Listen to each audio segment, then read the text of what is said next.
Good morning. So my talk is about circuit design with process variation. It's a good start. So this is a short introduction by myself. I'm a design engineer with analog devices, where I work mainly on precision A-to-D converters, especially sigma delta. And I'm also serving as an associate editor for the Transactional Circuits and Systems 1. And I'm also part of the technical program committee of SAR for converters. This is just an overview of analog devices. Analog Devices is a global semiconductor company with a wide spread of technologies, and is present in 31 countries across the globe. And we have about 24 people working in ADI, and more than half of them are engineers. So there's a lot of R&D being done in ADI. So this is the outline of my talk. We are going to look at process variation. There are essentially two types of process variations, and we are going to see techniques to deal with these two types of process variation. Okay, so let's start with some definition. We can really group the process variation in two types. The first one is inter-die or chip-to-chip variation. And this basically refers to all the variation which are common for devices on the same die. And then we have a second group of variation, and this basically is about the variation that you observe for devices which are sitting on the same chip.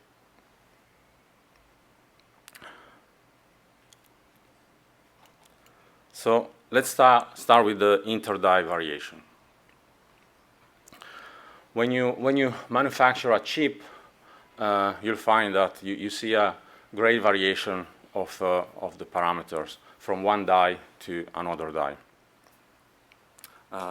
The range is typically in the tens of percent, so that's quite large. But the good news is that this type of variation is well characterized by the foundries, so you get process libraries and you can simulate that quite accurately. And the usual way to deal with this sort of variation is very simple. Typically, you implement circuits which are ratiometric, so where the transfer function is defined by the ratio of components. And therefore, if the components vary by the same percentage, the transfer function doesn't change. So here we have a simple example of an inverting amplifier, where if the Rin and RF change by the same percentage, the gain doesn't change.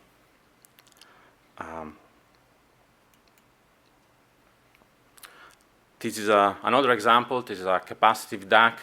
This is kind of the equivalent of the resistive DAC that Ali just showed previously. You can look at this just as a divider. And again, if all the capacitors change by the same percentage, the transfer function of your DAC doesn't change. So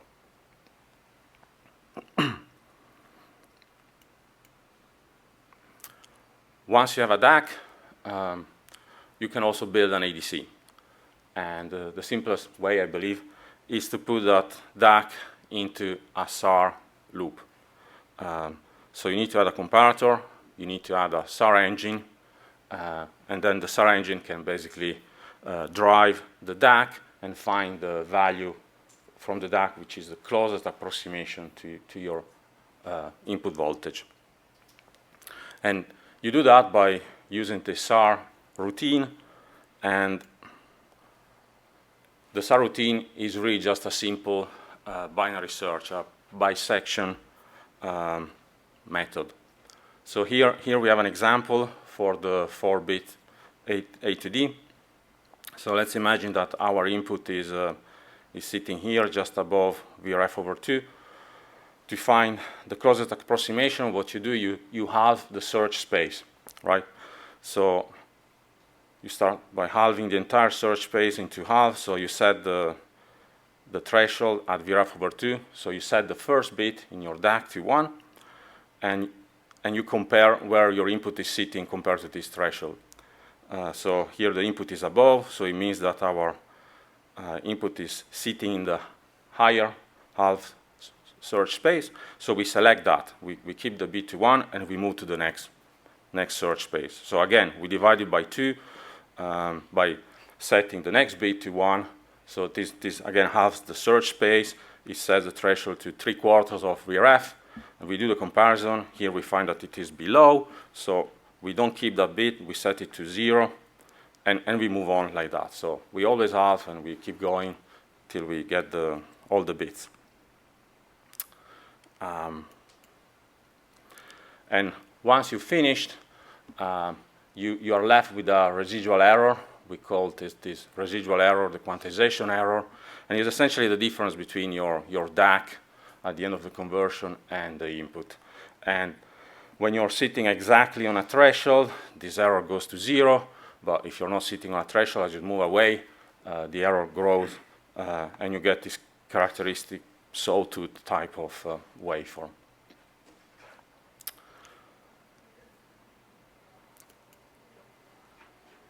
So, ratiometric circuits are great. They work very well. You need to pay attention to parasitics. And typically, the way we take care of parasitics is by either making the contribution from the parasitic ratiometric as well, or by using circuit techniques that make the contribution of the parasitic negligible. So again, if you look at our very simple example of an inverting amplifier, if you want a gain of 1, you have to make the feedback and the input resistor the same, but you also have to make the parasitic track resistance, RFP and RINP, the same to keep the gain at 1. Or you can use circuit techniques. And here, for instance, because this is an operational amplifier, there is no current, so this parasitic track resistance doesn't matter. So let's look at, I guess, maybe a more interesting example of how to make parasitic negligible in the case of a CDAC-based SAR converter. So if we take the one that we've been looking at, and we consider this node, what we'll find in practice is that we have nonlinear capacitances hanging on that node. And this is because, for instance, this switch will be made with a MOS device, so you have diode junction capacitance.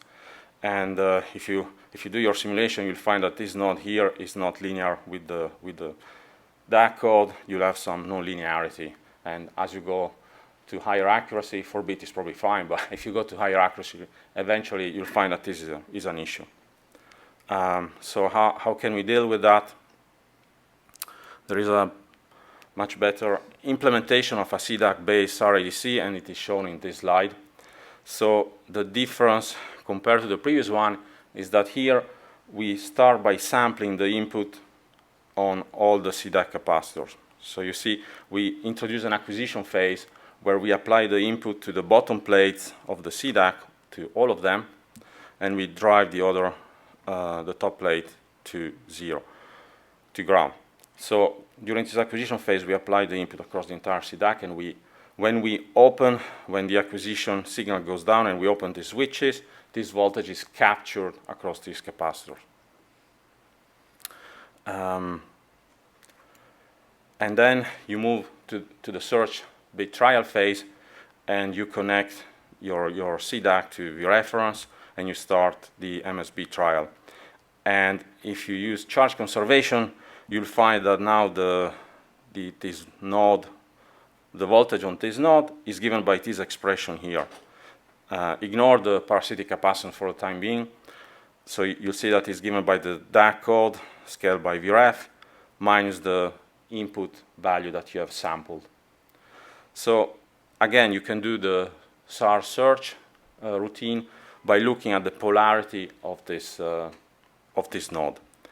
And I think this explains why now if you add a parasitic capacitance which is nonlinear on this node, it doesn't matter, because the only thing that you really care is the polarity of that voltage, right? So even if the voltage is nonlinear, but as long as the sign is the same, you're fine. Another way to look at it is that during acquisition, this switch was turned on, and you had a 0 voltage across this capacitance, okay? Now, when you do your search bit trial, and you're doing a critical decision, by critical I mean that the difference between the DAC code and the input is very close, okay? What happens is that, again, this node goes back to 0. So that means that the voltage on CP is again 0. It means that you're back to the original situation. This capacitor hasn't delivered or absorbed any charge from this node, okay? So again, it doesn't matter. During a critical decision, it doesn't matter. And this allows you to get very, very high accuracy.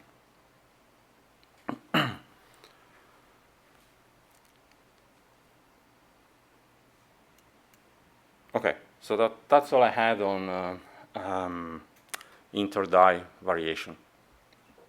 And we can now move to the intra-die variation. So here we are talking about the variation that you observe between elements on the same chip.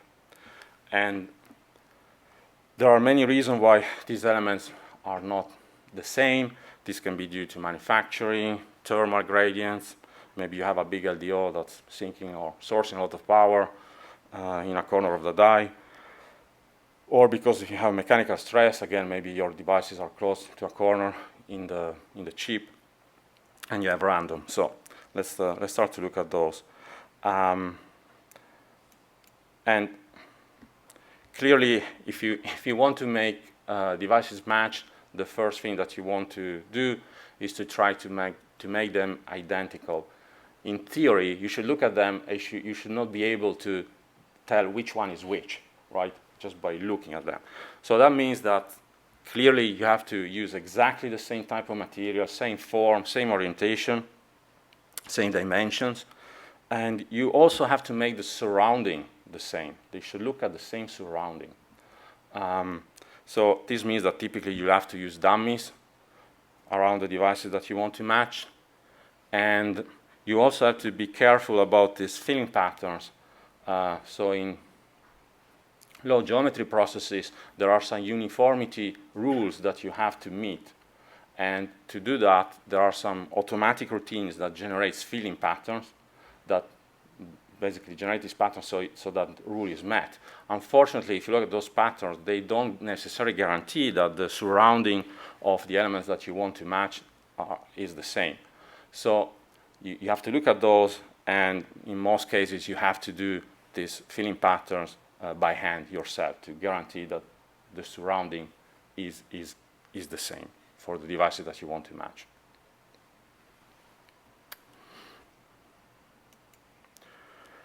Even if you do great layout and you observe all those rules, you'll typically find that the parameters of a device will still depend typically on the position of that device on your die. So for instance, here we have a simple example of an array of resistors, and you may have that you may find that the resistivity of the resistor is changing linearly across the array of your resistors.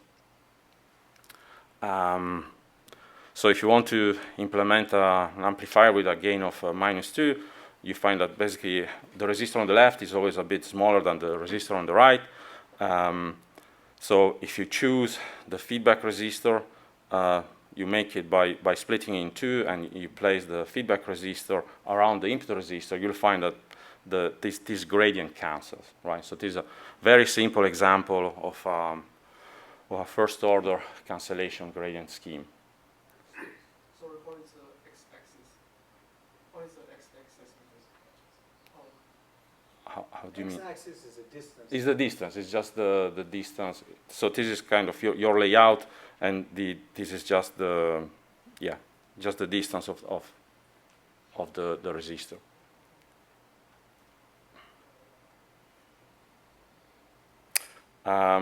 So there are schemes which are much more involved and can take care of higher order gradients, and they work quite nicely.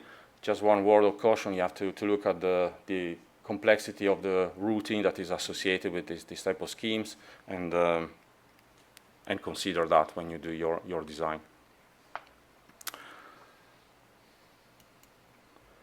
So even if you take care of the gradients, you've done great layout, at the end of the day, you're still left with random mismatch, right? So if you look at a parameter of a device, you'll find that the standard deviation of this parameter typically goes with the 1 over the square root of the area, just because of this random mismatch which is left. And so clearly you can make the area bigger, but that's not always possible, either because just cost or because the parasitics may become too large. So at the end of the day, you have to come up with schemes to correct for these errors. And the first technique that comes to mind is calibration. Calibration is conceptually very simple. So imagine you have an A2D, and because of mismatch, there is some error introduced. What calibration does, it just injects the opposite of that error. You come up with an estimate of this error, and you simply subtract that estimate. It's as simple as that. You can implement it in the analog domain, or you can implement it in the digital domain, and you can do it either at factory when you're producing the part, or you can have some circuit that powers up, runs the calibration algorithm, and finds the calibration coefficient that needs to be introduced. And in this case, we talk about foreground calibration, when you do the calibration before operating the circuit. There are other schemes where the calibration is running continuously during the operation of the circuit itself, and in this case, we talk about background calibration. So if we go back to our CDAC, SAR ADC that we've seen before, this is an example of an analog calibrated CDAC SAR, where we have a trim DAC, which is in parallel with the main DAC, and we store basically the calibration coefficient in a ROM, and we inject them at the output of the CDAC. So that's a simple example of analog calibration. Similarly, you can do digital calibration, and in this case, you basically have the correction at the output in the digital domain. So calibration is great, but it has some costs associated because you have to add extra circuitry, you have to store the coefficients somehow. So people have been thinking about schemes that could get away without running this calibration, and certainly in the past, delta sigma is being used for this. So delta sigma converters can be used to implement both analog to digital converters, and we have an example here on the left. And they can also be used to implement D2A, and we have here an example on the right. Just to get you a basic idea of how a sigma delta works,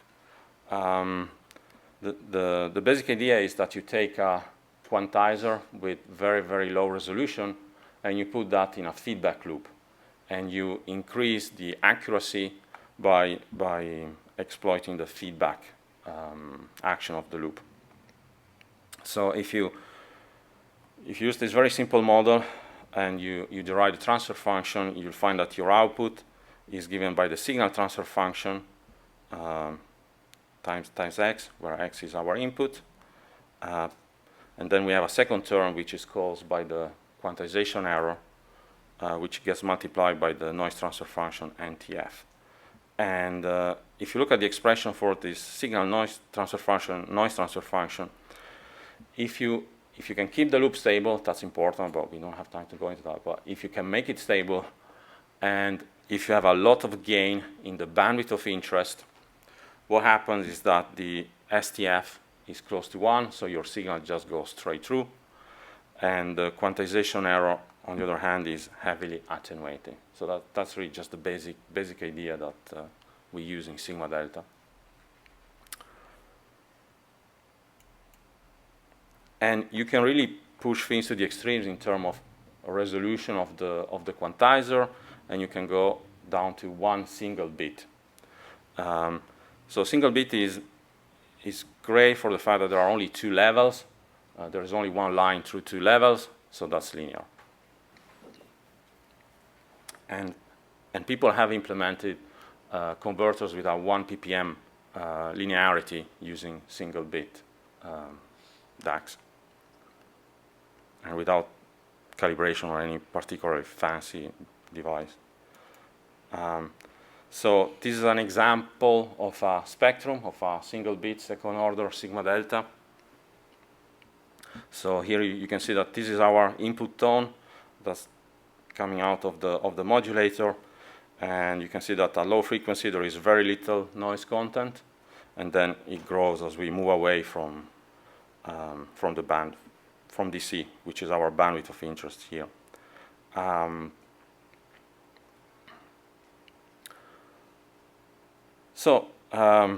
Single bit sigma delta have been used and done, and they work nicely, but as you can see, you have a lot of quantization error. You can imagine you just have 1 bit of quantization, right? So you really need to have room in your spectrum to push that noise away from your signal bandwidth of interest, sorry. So that means that typically you end up running with a pretty high sampling frequency, and this means burning power.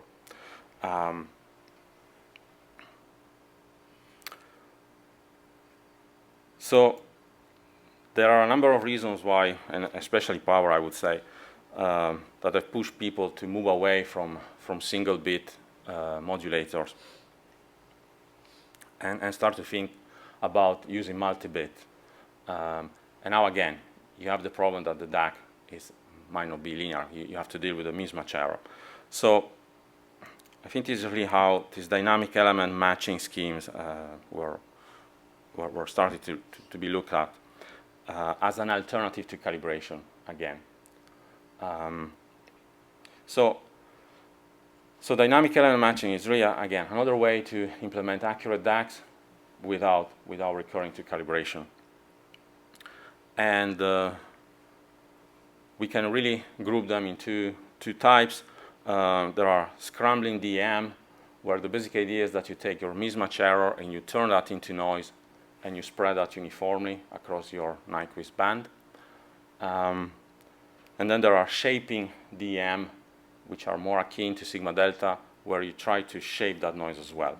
So you try to push it away from the bandwidth of interest. So let's start with the simplest multi-bit DAC, which is just a 2-element DAC. So we have the 2 elements, we add them together, and here is the transfer function that we expect from an ideal 2-element DAC. So we have 3 possible input codes, 0, 1, 2. At 0, we don't select any elements. The output is 0. At 1, we select 1, and we get an ideal weight of WI because the DAC is ideal. And then here we get 2. So all these points sit on a straight line. The DAC is linear. Everything is good in an ideal world. In the real world, you'll get mismatch. So what happens there? So let's define E1 as the mismatch error of the first element and E2 the mismatch error of the second element. And now let's see what happens. So at 0, again, no element selected, we get 0. That's good. At 2, if we define this average weight, we end up really with 2x the average weight. And that's fine. The problem is then for the midpoint at code 1, where we're actually free to select either the element 1 or element 2, but we never sit on this line if there are errors. But what we can observe is that the error that we get with selecting one element or selecting the other are symmetric around the points that we'd really like to implement. So that means that on average, we can actually implement that value. So the idea is that if on average you select one element, on average, sorry, you select both elements equally, right? Then the average value for a code of 1 will be sitting exactly there. That's the idea of the scrambling DM. And here we can see a sigma delta modulator, again, the second order one that we've seen previously with just a single bit. So here we have used the 2-element DAC, and we also introduce a mismatch error between the 2 elements of 0.001 with an average weight of 1. And the red curve is the ideal one, and the green one is what you get with this scrambling DM. So you can see that, okay, it tracks here, and then eventually it flattens in this region. And in this region, what happens is that we get this mismatch error, which has been turned into noise. So it's this mismatch noise in blue. And as you can see, it is spread uniformly across the entire Nyquist band. So that's the scrambling DM. But you can actually do better, and you can shape this noise. You can do better, at least in an oversampling scenario. And you can shape it. And this is a simple scheme. This slide describes a simple scheme to shape that error. So the basic idea is that you want to keep the running sum of those errors bounded. Okay. And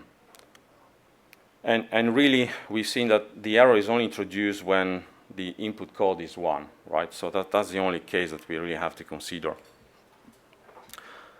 Now, how do you keep the running sum of the errors bounded? It's quite simple. So if you see that the sum of the errors previously was giving E, you can select the second element and inject an error of -E, so that brings it back to 0. Vice versa, if it was -E, you select the other element, and that injects a +E error, and again brings it back to 0. If the running sum was 0, then you're free to select any of them. So if you implement these schemes, what happens is that then the sum of all your error is going to be always less than E, and this means that basically at DC there is 0 power. So if you think about this, is basically the FFT of your input, just run for m samples, and this means that even if you increase the number of samples, the total energy kind of stays constant. So that means that the power keeps decreasing as you increase the number of samples on which you integrate, on which you look. So you end up with a shaped noise, and we can see this in simulation. So again, I've taken the same second order 2-element DAC that we had before, but now I use this scheme, and notice that I've increased the error by 10x here, and in spite of that, you can see that the noise is lower than what we had before, thanks to the shaping that is being introduced by this scheme.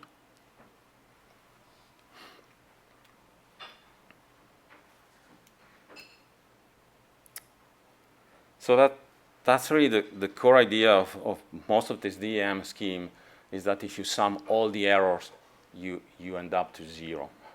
So they all exploit this property. Basically, you try to use, on average, the elements equally. That's really the key. And people have extended the schemes to more than 2 elements. They implemented high-order shaping, bandpass shaping, and they also extended them to segmented DACs. So by this I mean DACs where the weights of the elements are not all the same, and in particularly binary DACs, binary weighted DACs. Just as an example of what you can do, if you're really looking for the ultimate type of performance, typically you end up combining both calibration and dynamic element matching schemes.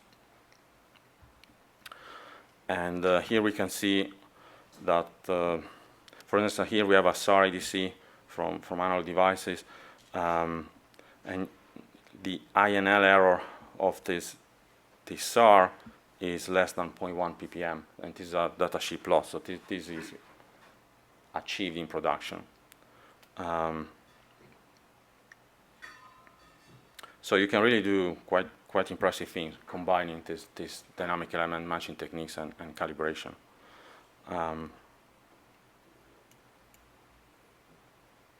So,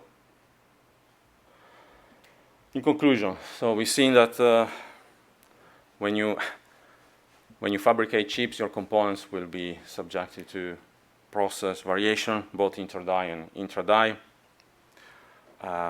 But we have come up with a number of techniques to deal with them, and we have demonstrated that we can get better than 0.1 ppm accuracy in production using these techniques. And clearly, to achieve this sort of accuracy, you need a combination of techniques. So it is quite a holistic kind of view of what the circuit does. And there are things where I didn't have the time to go into, but there are things like packaging also you need to be careful. There are a lot of subtle effects that you need to take into consideration. And I would expect that because the process variation is not going away by any means, and I think it's getting worse and worse as we go to lower geometry nodes, that we will see more investigation of techniques to get around these issues. And that's really all I have.